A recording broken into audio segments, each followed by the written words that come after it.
August महिन्यामध्ये Khadakpada police station या ठिकाणी आपण एनडीपीएस अंतर्गत गांजाचा गुन्हा दाखल केला होता. त्याच्यामध्ये आपण सुरुवातीला एक ड्रग पेडलर जो गांजा सेवन करण्यास ताब्यात घेण्यात आलं होतं.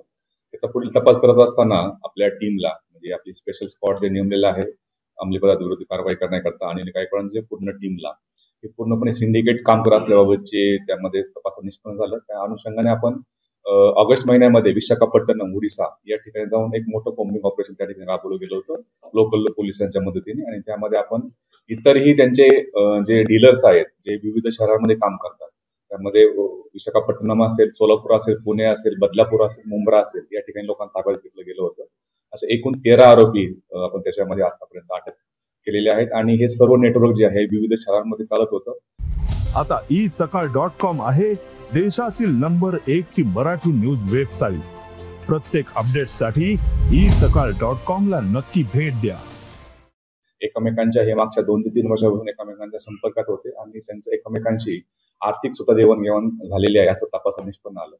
हा तपासात निष्पन्न झाला असताना त्या अंतर्गत महाराष्ट्र शासनाने जुलै 2025 मध्येच अंमली पदार्थ विरोधी जे कायदा आहे त्याचे गुन्हे दाखल होता त्याच्यामध्ये मोक्का सेक्शन अंतर्भूत करावा याबाबत नोटिफिकेशन पण जारी केलं गेलं होतं.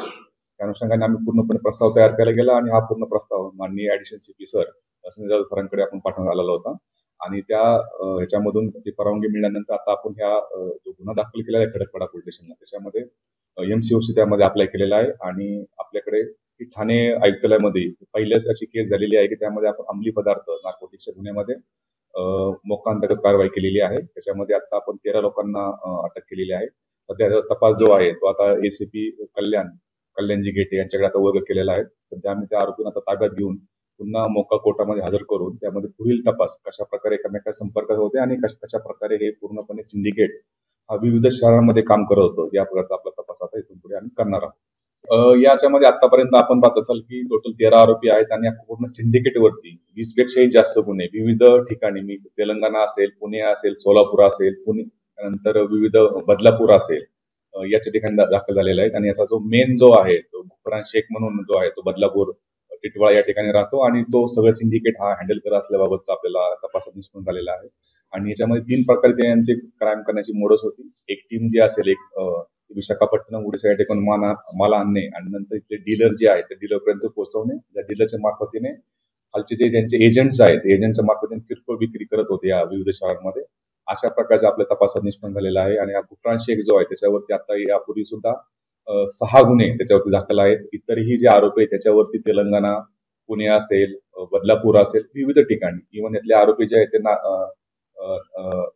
नार्कोटिक क्राईम ब्युरो यांच्या सुद्धा याच्यामध्ये निष्पन्न झालेले होते. अशा प्रकारचे टोटल आपण जी गँग निष्पन्न केलेली आहे त्याच्यामध्ये 20 पेक्षाही जास्त गुन्हे विविध प्रकारचे एनडीपीएस पण आणि इतरही गुन्हे त्यामध्ये दाखल होते. त्यातला एक आरोपी जो आहे तो पुण्यातला आहे. तो पुण्यातली मर्डरच्या गुन्ह्यामध्ये सुद्धा मोक्काच्या अंतर्गत तो जेलमध्ये होता आणि त्यानंतर जेलमधून सुटल्यानंतर त्यांनी हा व्यवसाय सुरू केल्याचे आतापर्यंत तपासात निष्पन्न झालेला आहे. त्यांच्याकडून काय काय हस्तगत करण्यात आलेले आहे? या जे आपण विशाखापट्टणम आणि पूर्ण आपल्या कल्याण आणि बदलापूरमध्ये जे काही आपण कॉम्बिंग ऑपरेशन आणि जे आरोपी ताब्यात देण्यात आले होते त्याच्यामध्ये आपण त्याच्याकडून 100 किलोपेक्षा 115 किलो गांजा त्यामध्ये जप्त केला होता.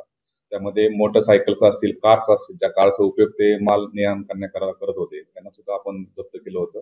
त्याचप्रमाणे आपण त्यांच्याकडून एक पिस्टल आणि विथ राऊंड सुद्धा त्या जप्त केले गेले होते. आणि त्या सगळ्यात महत्वाचं म्हणजे जे जंगलामध्ये ज्यावेळेस ते विशाखापट्टणम या ठिकाणी जे गांजा आणण्याकरता जात होते त्याकरता एकमेकांना संपर्क आणण्याकरता ते वॉकी टॉकी सुद्धा वापर करत होते. अशा प्रकारचे एकदम हाय प्रोफाईल आणि वेगळ्या प्रकारे ह्या संपर्कात राहून ते वॉकी टॉकी सुद्धा ते एकमेकांना संपर्क आणण्याकरता युज करत होते. हे सर्व मुद्देमाल आपण यापूर्वी जप्त केलेला आहे. असा जवळ आपण 70 लाखाही पेक्षा जास्त मुद्देमाल या पूर्ण कारवाईमध्ये आतापर्यंत आपण जप्त केलेला आहे. देश विदेशातील प्रत्येक घडामोडींचे लाईव्ह अपडेट मिळवण्यासाठी आता साम टीव्हीच्या सर्व सोशल मीडिया प्लॅटफॉर्मला लाईक, फॉलो आणि सबस्क्राईब करा. तसंच सर्व नोटिफिकेशनसाठी बेल आयकॉन प्रेस करायला विसरू नका.